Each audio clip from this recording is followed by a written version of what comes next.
Stuff that bother other people don't bother me. My grandmother died. Everybody was upset that I wasn't upset that grandma was dead. And everybody's like, she was your favorite. How could you not do what did God name? I said, grandma was 92. It's over. When my grandmother died, this is how I knew it was okay to let grandma go. Last time I saw grandma alive, she was pissed off she was still alive. I've never seen her. The nicest woman, I say, hey grandma, what you doing? Nothing. I'm just sitting here, David. I said, why don't you turn on the TV? I've seen all the shows. I don't want to see no more shows, David. I gotta get the out of here. I said, you don't want no potato? I don't want nothing to eat. I don't want to see no shows. I gotta go. I said, God damn. She has had enough. I was on the phone arguing with my friend today, and I tried to hang up on him. And I realized that these cell phones and these cordless phones have taken away the cachet of the hang up. Have you noticed that? Remember the good old days when you could hang up on somebody? Remember when you could slam the phone in somebody's face? Fuck you, pow! The slamming of the phone was the fuck you in the argument. Remember that? Matter of fact, you knew when you was gonna get hung up on too, because you could hear the air coming in the phone.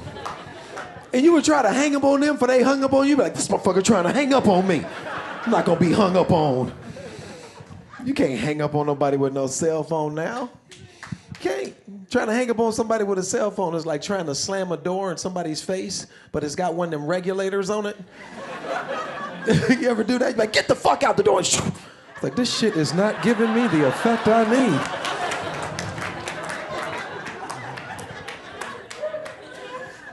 The only good thing about a cell phone is you can just hang up on somebody whenever you get tired of talking to them and just claim you dropped a call. You ever do that?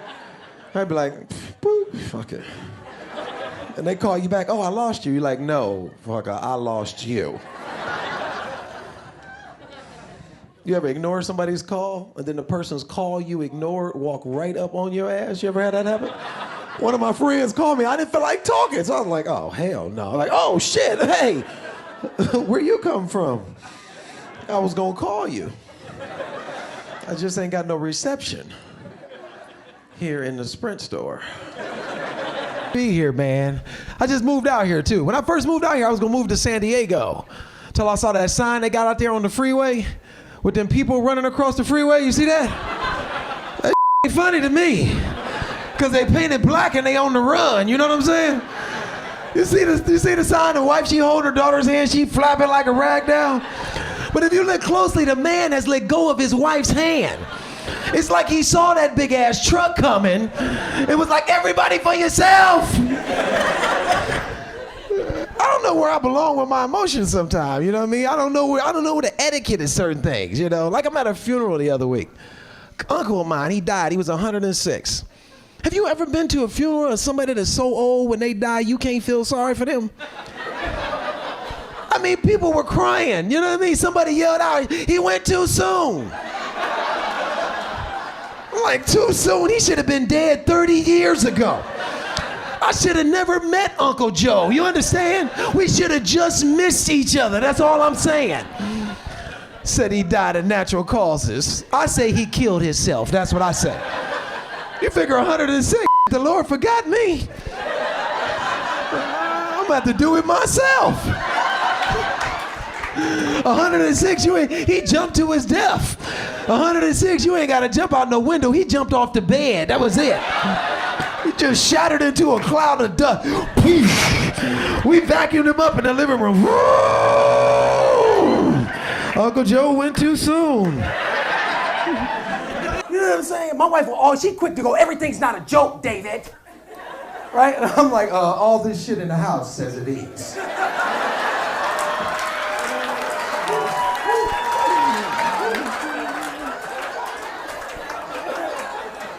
We into it. It's a continuing, ongoing argument about what my role around the house should be. What my definition of help is. You understand? The other day she said, can you help me wash the dishes? I said, no. She said, why can't you do this? I said, I bought a dishwasher, that's me helping. Every time you press that button and it lights up, guess what? That's on me. The other day I asked her, I said, where's the iron? She said, I don't know. Not, I don't know, let me help you look for it. I don't know, I don't give a damn. And good luck ironing whatever the hell you need to iron. That attitude don't work for me. You understand? Because we got two jobs in this house. My job is to inject money in the house. Her job is to run the house. And a part of running the house is knowing where the goddamn iron is. You understand? Now, if you want to go out in society and get a check and bring it in the house, then we both can walk around here not knowing where the fuck the iron is.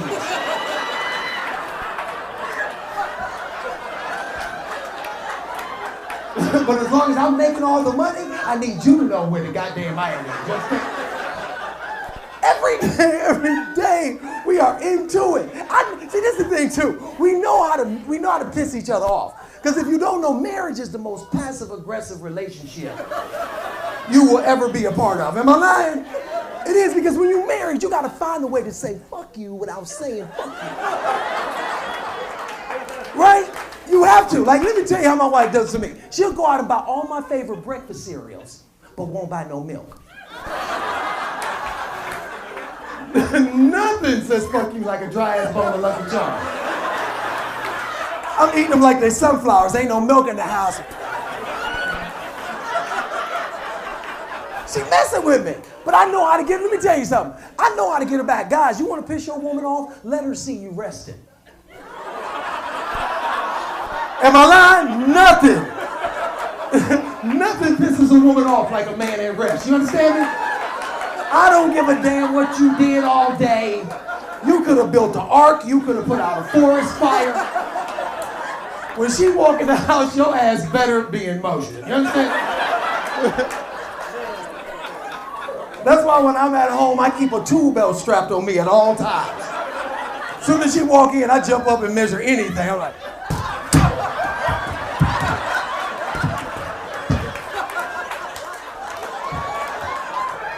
huh? No, I can't do that. I'm about to put a jacuzzi on the stove. Let me tell you how long we've been married. This is how long we've been married. We had our last physicals together. Exactly, damn. I said, I'm going to get my physical. She said, oh, make me an appointment. I want to go. I'm like, this ain't the movies. We go to the doctor. Doctor, I swear, this doctor says, he said, Dave, you're in good shape. He said, whatever you're doing, keep it up. You can do another 50 years on this earth. I said, cool. It's amazing that when you've been with a woman for so long, that any kind of news can give you the courage to think about leaving. Oh, 50 more years. I looked at my wife, went, you hear this? I could walk the fuck out of here with this blood pressure I got.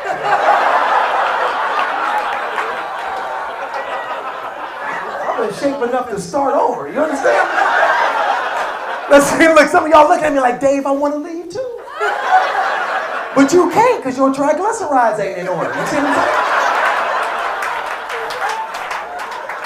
saying? You gonna walk out on somebody and you borderline diabetic, huh? You a Snickers away from losing a foot. Talking about I'm leaving. Nigga at the club, I'm back. Me and my wife different. She's very, oh my God, yeah. You know, I don't do nothing to right. We got kids, we raise kids completely different. You know what I'm saying? I've never wanted to put people out so early in my life. Do you understand? That 13-year-old, I got two, 11 and 13, Anna Grace. When I tell you she gonna catch it in the face, I swear. I've never seen nobody. What happens to girls at 13 that you lose your mind? What happened? Like when I put her to bed one day, she was a regular 12-year-old little girl. Right? I said, good night, Anna Grace. Good night, Daddy. She went to bed. She came downstairs at 13 with an attitude. All hers is, I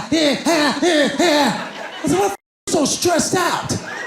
What's going on in 7th grade that's got you wore the out? Everything in here is free. Why are you so nervous? I went to my wife. I said, what's wrong with these kids? My wife looked at me and went, I said, oh, you're all crazy. Okay. All of them. Ashlyn, my 11-year-old, Ashlyn is the most honest kid I'll ever meet. Because Ashlyn tell the truth about everything. It makes me uncomfortable. To be honest with you, I mean, I was a liar coming up as a kid. I lied. All my sentences started with, I didn't do it. All my sentences. Ashlyn, she'll tell the truth about everything. The other day I came downstairs, this icing, bundt cake, poured around the top. All the icing gone, dug out, all just around the top. Her little fingers just... I called her and said, Ashlyn, come here. Did you eat all the icing off the cake? I'm expecting a lie. She looked at me and went, yes, I did. I said, why would you do that? She said, well, that's the only part I like. What about the rest of us that like icing? I'm supposed to eat a piece of icingless cake? She said, if you don't want any, don't have any.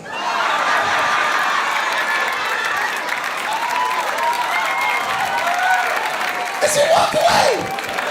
I said, God damn, what? My wife came downstairs 5 minutes later, saw the cake, looked at me, and went, who ate all the icing off the cake? I said, Ashlyn. She said, so I'm supposed to eat a piece of icingless cake? I said, if you don't want any, don't have any. She cut a piece of icingless cake. We both sat our ass down and ate icingless cake. That's what happened. My biggest fear is being sent to the nursing home. You understand? Let me tell you something. All y'all who got kids and you be whooping them and talking crazy to them, these is the people that decide when and if your ass go to the nursing home. You understand? You ain't gonna always be out here drinking and chasing ass and doing what you're doing.